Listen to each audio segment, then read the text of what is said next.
million times if she could love a child who was filled with evil. Oksana was an innocent babe less than a year old, too young for evil to have consumed her heart. But Kayla knew it had. She knew what it was like to be devoured by that darkness.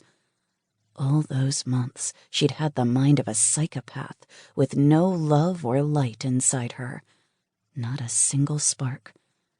She'd seen that same darkness in the child's eyes since the day of her birth. There was no denying it, no matter how much she wanted to pretend it wasn't there. Kayla placed her hand on the child's stomach, feeling the rise and fall of her breath. A tear slid down her cheek, and her heart burst. She did love her child. Piercing wails broke Kayla from her heavy sleep. She swung her legs over the bed and placed her feet on the cold ground. Oksana's cries were like a balm to her soul. Kayla pushed open the nursery door, the light of her candle casting long shadows across the small room.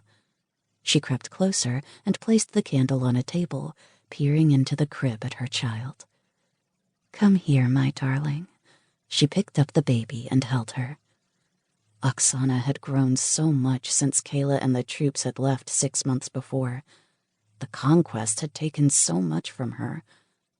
Kayla breathed in the scent of her baby's head. The sulfur of the demonic camp still clung to the child.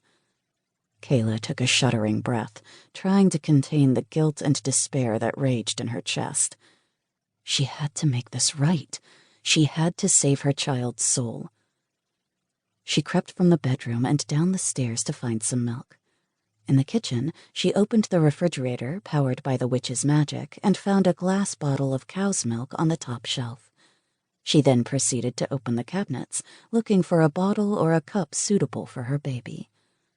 Oksana cried, grabbing and pulling at Kayla's hair. It was as if she didn't remember her mother. A surge of grief shot through Kayla like an arrow to the heart. Finally, she found a cup with a lid and filled it with milk. She took Oksana to a small library where a fire still glowed in the hearth. She threw a few more logs on the coals, found a comfortable seat, and held her daughter in her lap, carefully offering her the cup. The baby drank greedily, slurping down the thick white liquid. Droplets of milk slid down her cheeks and chin and dropped onto her makeshift nightgown. Kayla thought of all the baby things they'd left behind in Mist Valley. She longed to return home, to leave the war to someone else and pretend as if the darkness had not infected the most sacred parts of her life.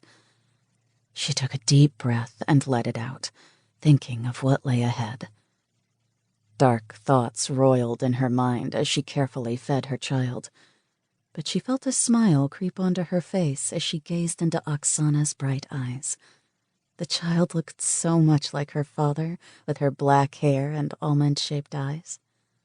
Thinking of her mate filled Kayla with a love so profound that the angelic being inside her stirred.